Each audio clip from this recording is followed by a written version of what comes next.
Let's talk about the shutdown. I had a military spouse on two-way this morning from your state who was near in tears. I think she probably was in tears, but not, she was upset. Talking about, I said to her, she's a three-time Trump voter. And I said, if you could talk to President Trump about the economy, because she's very worried about the economy, I said, what would you tell him? And she said, fund SNAP. Get people what they need to eat, because we've got millions of people in this country already having trouble getting enough food, and now the disruptions upon us. I know your party blames the Democrats and says it's very simple to fund SNAP, just come back. But where's the solution to this? Where's the solution so that the greatest nation in the world is feeding its people and ending this conflict, given the Democrats' posture? It's downright embarrassing, Mark, that we are where we are, and that Chuck Schumer has allowed his own party politics to get in the way of the American public. You describe my constituent who's concerned and suffering. In Tennessee, we're going to have roughly 700,000 people that are affected by this SNAP benefit issue that will take place on the 1st of November if Chuck Schumer doesn't come to the table. What he's done is emphasize the fact that he is going to stand up and resist Trump. He's asking for a $1.5 trillion ransom to reopen the government. That's not going to happen. It's not even, it's laughable. I think what he's really focused on are the dynamics in his home state of New York. You've got a situation where in New York, they're about to vote in a communist mayor. You've got a situation where today, and we've polled it, I've looked at the data, AOC would defeat Chuck Schumer in a primary for the United States Senate, for the Democrat primary. Whose data is that? That's New York. That's but who did the poll? I can't remember who did the polling, but okay. Was it a private poll or a public poll? I think it was a private poll, but I've seen it here. All right. When you scroll through your phone, text it over to me. I'd like to see it. Sorry, go ahead. Yeah, but in any event, I think that Chuck Schumer is deeply concerned about his own political future. And what he's doing is putting his own political future, if this is the case, he's putting his own political future in the way of the well-being of many, many Americans. And you talk about the SNAP benefits, but I'd also reiterate this. You've got people that are missing their second paycheck now. We've got people that work at ICE, law enforcement, that are risking their lives every day that aren't being compensated. You think about air traffic control. If they start not coming to work, they're going to miss a paycheck as well. They start not coming to work, it slows down the whole air traffic system. What if that were to shut down? That would bring this country to its knees. And Chuck Schumer is literally playing Russian roulette. All he needs to do is come back to the table. We've offered, I think, everything that one could want. We actually put in place legislation last week that they voted down to at least fund the essential workers in the U.S. government. No. We tried to get them to come back to the table to work on our appropriations bills. The Democrats would have a say in all the appropriations if they would only come to the table and work with us. They will not do it. This is all about resistance. It's about standing up to Trump. It's about no kings in their rally that they had last weekend, which was ridiculous. And in the meantime, the American public is suffering. And as you mentioned, Mark, we're going to have a lot more suffering to come if they don't step up and come to the table. I know the president agrees with you. Your colleagues on the Hill do. Tens of millions of Americans do. But we are where we are. Wouldn't it be good, or would it be good for the president to reach out to Schumer and say, let's have talks to figure this out, rather than just waiting for him to cave in?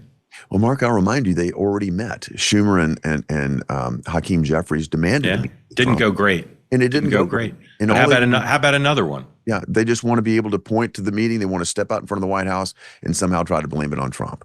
Well, they did ask for another meeting. So again, I'm not here to debate you about whether your critique of Schumer's motives and putting the blame on him. But would you favor the president taking them up on the offer and trying to have another meeting to figure it out? I would advise him not to even waste his time right now, because Chuck Schumer's not being serious. If they literally will vote, Mark, not to fund essential workers, they will vote not to fund the military. If they will vote to deprive the government workers here that are coming in day and night and not getting paid, they're not even serious enough to step up to the plate to do that. Or they're not serious enough to step up to the plate and approve our National Defense Authorization Bill, which they again blocked. All we have right now is resistance. And I don't know what Trump could accomplish meeting with Schumer at this point in time. Schumer's the one that's going to have to come to reality. He's going to have to look in the mirror and ask himself, is my political future? And again, I don't understand how pandering to the far left of his party plays out in New York State, but somehow he's placing that goal, that drive and that desire to address his own political concerns in New York State ahead of that of the American public and frankly our national defense. You think about it, Mark. Who is looking after the nuclear arsenal? They're not getting paid. Are we going to start furloughing people like this? It's going to have to come to an end. And I think it's going to require an awakening on the part of the Democrats more than anything President Trump might do in the Oval Office. Okay, let me ask you about your colleagues. You exempt yourself, so I'm asking about 99 other folks. I'm not going to ask you a superlative, who's the most or the best. Just somebody who you think has these traits, and just maybe tell us why. Who's a senator who's smart, who you find impressively smart? You know, Mark, I have been amazed. As you mentioned at the outset of this, I've only been doing this for 5 years. I never even ran for dog catcher, not student government. I never ran for any office. And when I got to the United States Senate, I've been amazingly impressed with the intelligence of my colleagues here. The vast majority of them quite intelligent. I can understand how they got here. And even though I disagree with them ideologically, Mark, I respect the fact that most of them are here doing what they believe is right.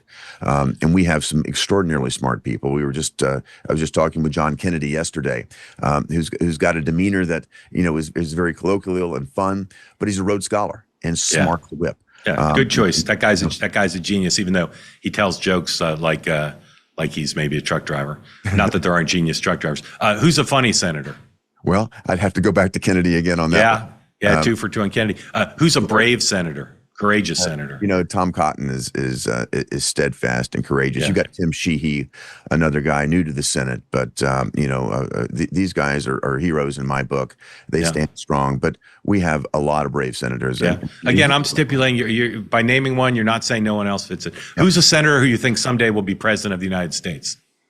Well, we've got a lot of those. Yes, a lot of people that yes. Look in the mirror and see a future president. But who's one you'd bet on to say, yeah, that person someday be president? Well, you know, JD was a senator. Yeah. So was Marco, but I'm exempting them because they're not there now. 99 choices. Who's somebody there who you think someday has a good chance to be president? I mentioned Tim Sheehy, a very attractive new guy in the Senate. Tom Cotton, you know, a strong player. You've got Josh Hawley. You've got Ted Cruz. You've got a number of people on our side that I think could make excellent candidates, and that's not the end of the list at all. And on the Democrat side, you've got a number of Democrats. You know, Ruben Gallego is out, I think, working it pretty hard right now. Kirsten Gillibrand has run before, might do it again. You've got a number of folks on the Democrat side as well that I could see easily becoming their nominee, their party nominee. Yeah, and let's say the vice president announced he wasn't going to run for president, just surprised us all and said, you know, I'm taking myself out for 28. Who would you put in the mix then at that point who might run and be strong? You know, I would not limit it to senators. I mean overall, not just Senate. Now I'm broadening it out. Senator Rubio, Secretary Rubio would clearly be on the list. Sure. But who else, senators or otherwise, who you'd say, yeah, I think they'd take a look at it and have a chance? Someone that I think is very attractive is Glenn Youngkin in Virginia. Smart, capable, has done a good job with the state. You know, he's somebody that would certainly be on the list. There are a number of strong and solid governors across the country that you'd have to take a look at. As I said, there are a number of my colleagues here in the United States Senate that would be strong, and I'm sure that there are a few congressional members. And then don't leave out, you think about the example that Donald Trump has said, don't leave out the fact that there could be a successful business person that might decide to step up and run. But it's not a politician. I think that's been, you know, a source of great appeal for President Trump, and that could happen again. Yeah. There was talk of you serving in the cabinet and you ended up staying in the Senate. Is a future cabinet job a possibility for you in this term for the president?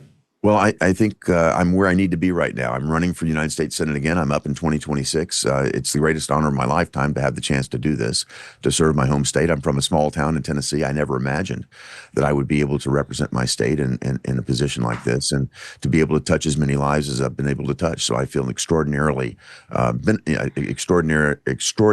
fortunate, I should say, to be able to do this. And I'm more than happy to serve in the United States Senate. All right. Lastly, I'm asking everybody this: how do you personally use AI, if at all, in your life now to do stuff day to day?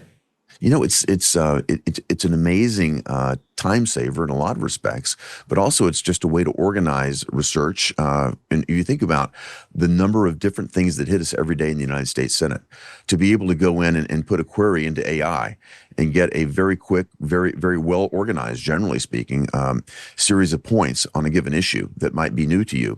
But it basically helps brief me. My staff use it, I'm sure, in the briefing memos that I go through every night. And I usually go home, Mark, with a binder this thick every night. But it's a great efficiency tool. As a business person and somebody who's obviously optimistic, I've got 4 kids. Who wouldn't be optimistic if you if you weren't, you wouldn't have such a big family. I'm optimistic about where AI might lead us. I sat down with Masa Son, the CEO of SoftBank, when I was in Japan just over a week ago, and we talked about where AI might lead us. He's one of the largest investors in AI on the planet. He talked about the fact that we're going to get to superintelligence very quickly, and I asked him to define superintelligence. He said that is 10,000 times smarter than the human brain. And if you think about the ability, Mark, to put into one of these large language models everything from Aristotle to the present time on any given topic, and to use algorithms to go through and analyze that data, we're going to be able to achieve some amazing breakthroughs. Masa couldn't have been more optimistic, and he shared that optimism with me. I'll share it with you. I think we're going to see some great things in the future. You ever notice those creepy ads that pop up on your phone and seem to know exactly where you've been, what you've bought, even the people you've been talking about? You've probably asked yourself, is this phone monitoring me? Well, the truth is your smartphone is constantly collecting and leaking data without your knowledge and without your consent. Every day, it builds a detailed profile of your life, your location, your habits, your interests, even the people you communicate with. That information is then funneled into an invisible marketplace where it's tracked, analyzed, and sold to the highest bidders.